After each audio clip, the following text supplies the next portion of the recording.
Assalamualaikum warahmatullahi wabarakatuh. Selamat berjumpa dalam sesi pembahasan soal-soal tes tertulis bagi calon anggota panitia pemilihan kecamatan, bahkan panitia pemungutan suara pada pemilihan umum. Untuk kali ini kita akan mulai sesi pertama dengan pembahasan 50 soal, menjadi suatu gambaran bagi para pegiat penyelenggara pemilu dalam seleksi sebagaimana dimaksud. Langsung kita mulai ke pembahasan untuk soal nomor 1. Dalam Undang-Undang Dasar nomor 7 tahun 2017, yang dimaksud dengan penyelenggara pemilu itu adalah A. Bawaslu, B. Bawaslu dan KPU, C. Bawaslu, KPU dan KPI, D. KPU, Bawaslu dan Dewan Kehormatan Penyelenggara Pemilu atau DKPP. E. Semua jawabannya adalah benar. Maka yang menjadi jawabannya adalah D, yaitu KPU, Bawaslu dan Dewan Kehormatan Penyelenggara Pemilu. Kita lanjut ke soal berikutnya. Untuk soal nomor 2, pemilih dari daerah pemilihan luar negeri masuk dalam daerah pemilihan: A. Dapil Banten 2, B. Dapil DKI Jakarta 1, C. TPS, C. 2 orang setiap TPS, D. 3 orang setiap desa kelurahan, E. 5 orang setiap desa kelurahan. KPPS adalah kelompok penyelenggara pemungutan suara yang berada di TPS. Maka jawaban yang benar adalah B. Kita masuk untuk soal nomor 7. Dalam pelaksanaan kampanye ada aturan dan ketentuan-ketentuan yang harus dipatuhi oleh pelaksana, peserta, dan petugas kampanye. Berikut ini adalah larangan dalam kampanye yang harus ditaati pelaksana, peserta, dan petugas kampanye kecuali: A. Mempersoalkan dasar negara Pancasila, pembukaan Undang-Undang Dasar Negara Republik Indonesia 1945 dan bentuk Negara Kesatuan Republik Indonesia.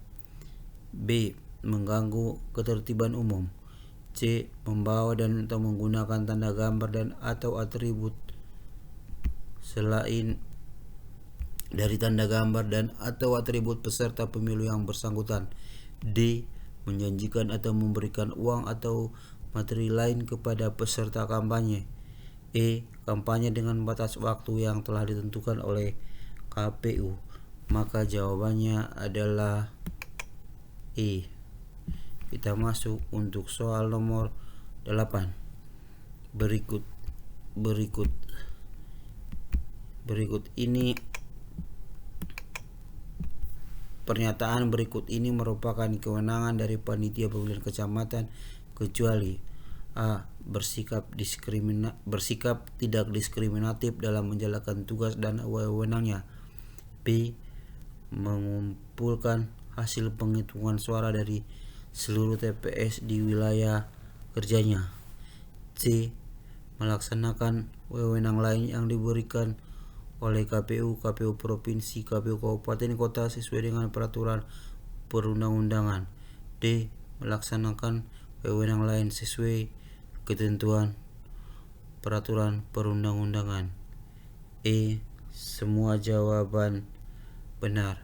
Maka dari pernyataan tersebut yang merupakan kewenangan PPK kecuali kewenangan PPK adalah mengumpulkan penghitungan suara, melaksanakan tugas, maka jawaban yang bukan ataupun kecuali menjadi tugas dari PPK adalah sebagaimana tersebut jawabannya adalah E. Semua jawaban benar. Kita masuk untuk soal nomor 9. Perlengkapan pemungutan dan penghitungan suara di TPS meliputi antara lain kecuali A. Surat suara, B. Tinta, C. Sampul kertas dan segel, D. Kotak suara dan bilik suara, E. Obeng untuk alat coblos. Maka jawaban yang benar adalah yang kecuali, yaitu E. Kita masuk ke soal nomor 10. PPK Panitia Pemilihan Kecamatan berada di bawah dan bertanggung jawab kepada A. KPU Kabupaten Kota, B. Sekretaris Jenderal KPU RI, C. Sekretaris KPU Kabupaten Kota, D. Kepala Sekretariat KPU Provinsi, E. Bupati. Maka jawabannya PPK berada di bawah KPU Kabupaten Kota. Kita masuk untuk soal nomor 11. Apabila terjadi hal-hal yang mengakibatkan PPK tidak dapat menjalankan tugasnya, maka untuk sementara waktu dilaksanakan oleh A. KPU, B. Bawaslu Provinsi, C. KPU Kabupaten Kota, D. Sekretaris KPU Provinsi, E. Kejaksaan. Maka jawaban nomor 11 adalah C. KPU Kabupaten Kota sebagai atasan satu tingkat di atas oleh PPK. Kita masuk ke soal nomor 12. Pelaksanaan pemungutan suara di TPS dilaksanakan oleh A. KPPS, B. Panwaslu Kelurahan Desa, C. PPK Kecamatan, D. Bawaslu Kabupaten Kota, E. Sukarelawan. Yang bertugas melaksanakan pemungutan suara di TPS adalah KPPS, merupakan singkatan dari Kelompok Penyelenggara Pemungutan Suara. Kita masuk ke soal nomor 13. Undang-undang yang mengatur tentang pemilihan umum diatur dalam A. Undang-Undang Nomor 3 Tahun 2008, B. Undang-Undang Nomor 4 2008, C. Undang-Undang 5 2013, D. Undang-Undang Nomor 7 Tahun 2017, E. Undang-Undang Nomor 14 Tahun 2009. Jawaban yang benar adalah D. Kita masuk ke soal nomor 14. Berikut ini adalah pihak yang harus tunduk pada kode etik penyelenggara pemilu adalah kecuali A. Peserta pemilu, B. Pemerintah daerah, C. Petugas kampanye, D. Pengawas pemilu, E. Komisi Penyiaran. Berikut ini adalah E. Semua jawaban benar. Maka sekretariat PPK yang di kecamatan dipimpin oleh sekretaris PPK. Kita masuk kepada soal nomor 16. Partisipasi masyarakat dalam penyelenggara pemilu dapat dilakukan dalam berbagai bentuk di bawah ini kecuali A. Relawan pengawas pemilu, B. Pendidikan politik bagi masyarakat, C. Survei atau jejak pendapat tentang pemilihan, D. Penghitungan cepat hasil pemilihan, E. Melaksanakan pemutahiran data pemilih. Maka jawabannya adalah E. Melaksanakan pemutahiran data pemilih, sebab pemutahiran data pemilih dilaksanakan oleh KPU. Kita lanjut ke soal nomor 17. Yang berhak untuk dipilih adalah A. Telah genap berusia 21 tahun, B. Berusia 17 tahun, C. Sudah pernah kawin, D. Berusia 30 tahun, E. Berusia 28 tahun. Maka jawaban yang benar adalah A. Hak untuk dipilih ataupun dicalonkan. Kita masuk kepada soal nomor 18. Pemilihan umum tahun 2024 dilaksanakan pada A. 14 Februari 2024, B. 14 Januari 2024, C. 4 Februari 2024, D. 4 Januari 2024, E. 24 Januari 2024. Jawaban yang benar adalah 35. Proklamasi Kemerdekaan Indonesia tanggal 17 Agustus 1945 dilaksanakan atas dasar A. Hadiah Jepang, B. Kesepakatan sekutu dengan Jepang, E. Realisasi Sumpah Pemuda 1928, D. Kebulatan tekad Founding Father, E. Semua benar. Maka jawaban adalah D. Kita masuk soal 36. Hampir semua pegawai di kantor instansi Budi meminta uang tanda terima kasih atas pengurusan surat tertentu, padahal menurut peraturan kantor hal itu tidaklah diperbolehkan. Maka saya A. ikut melakukannya karena rekan-rekan juga melakukannya, B. melakukannya hanya jika dibutuhkan uang untuk keperluan keluarga. 1. Sebagian rekan Anda pulang lebih awal sekitar 30 menit dari jadwal kantor. Sikap Anda adalah A. ikut pulang, B. membiarkan mereka pulang dahulu karena pekerjaan Anda belum selesai, C. tetap pulang sesuai dengan jadwal yang ditentukan, D. segera menyelesaikan pekerjaan dan menyusul pulang, E. semua jawaban benar. Jawaban yang tepat adalah C. Kita masuk ke soal nomor 42. Dalam suatu diskusi, pendapat Anda ditolak oleh atasan, maka sikap Anda adalah A. menerima dengan tenang, B. tidak terima dan minta penjelasan atasan, C. kecewa dan lain kali tidak akan menyampaikan pendapat lagi, D. menerima dan minta penjelasan kenapa pendapat itu ditolak, E. semua jawaban benar. Maka jawaban yang paling tepat adalah D. Kita masuk untuk soal nomor 43. Anda adalah seorang kepala instansi yang cukup bergengsi. Suatu ketika ada teman akrab Anda datang dan meminta bantuan Anda agar menerima anaknya bekerja di instansi Anda tanpa melalui tes. Rekan karib Anda tersebut bersedia memberikan jaminan sejumlah uang dan fasilitas. Apa yang Anda lakukan? A. menerima tawaran itu tanpa jaminan sebab dia sahabat karib Anda. B. basa-basi dulu lalu menerimanya karena tidak enak pada teman. C. menolaknya mentah-mentah. E. menolaknya secara halus dan menyerahkan agar anak rekan Anda mengikuti seleksi seperti lainnya. E. semua jawaban benar. Maka jawabannya adalah D. Kita masuk ke soal nomor 44. Di suatu supermarket, Anda melihat seorang kasir yang melakukan kecurangan terhadap pembeli tunanetra. Yang sebaiknya Anda lakukan adalah A. membiarkannya, B. menegur dan mengingatkan kasir agar tidak berlaku curang, C. cuek saja karena bukan urusan Anda, D.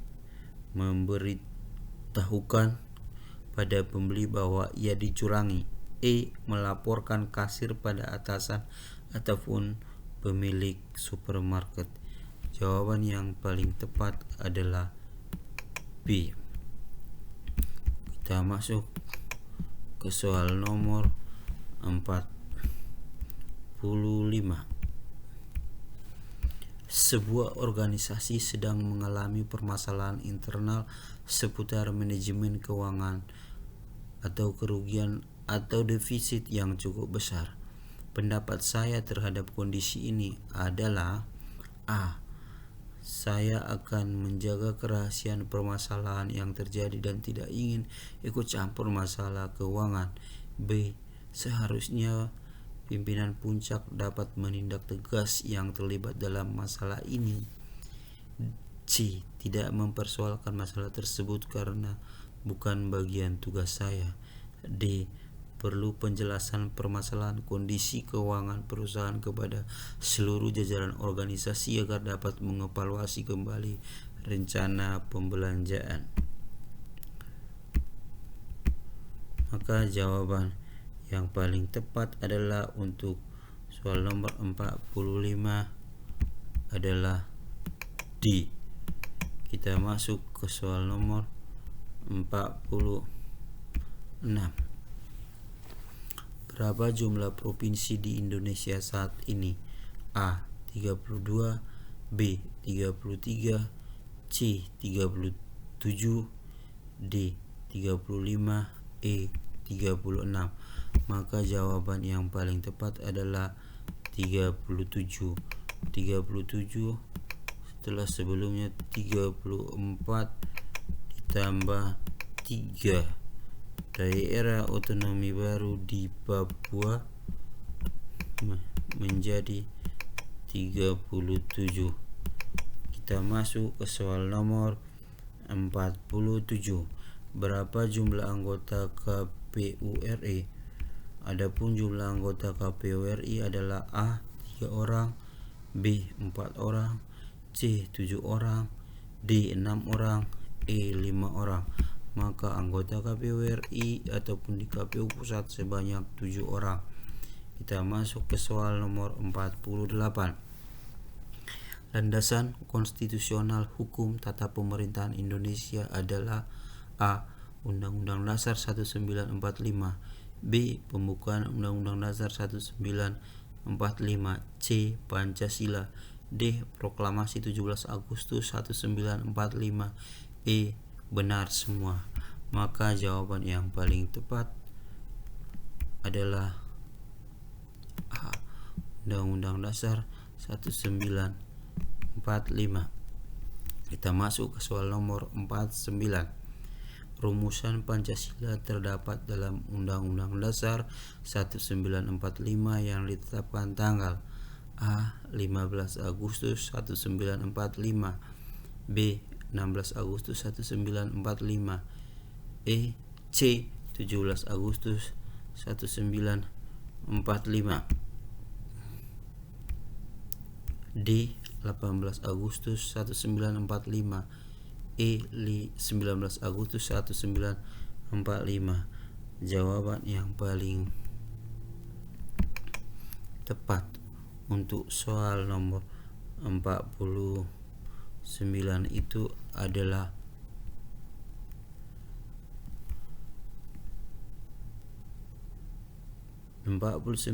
jawabannya adalah D. 18 Agustus 1945 sebagaimana ditetapkannya Undang-Undang Dasar sebagai Undang-Undang Negara Republik Indonesia. Kita masuk ke soal nomor 50. Berikut ini yang tidak termasuk dalam 4 pilar kebangsaan adalah A. Pancasila. 50 soal untuk tes masuk menjadi anggota panitia pemilihan kecamatan dalam pemilihan umum. Kita lanjut ke sesi berikutnya. Jangan lupa kunjungi terus channel kami untuk membahas soal berikutnya yang akan kita selesaikan sampai kurang lebih 1000 soal yang harus kita diskusikan secara bersama-sama. Semoga saudara berhasil dan lolos dalam seleksi calon anggota panitia pemilihan kecamatan nantinya. Dan pembahasan soal-soal ini adalah menjadi ajang pemanasan, menjadi sebuah gambaran akan jenis ataupun topik soal apa yang nanti akan diujikan dalam tes tertulis dalam seleksi anggota panitia pemilihan kecamatan. Sukses untuk saudara-saudara semua. Kita berjumpa kembali di sesi berikutnya. Terima kasih. Assalamualaikum warahmatullahi wabarakatuh.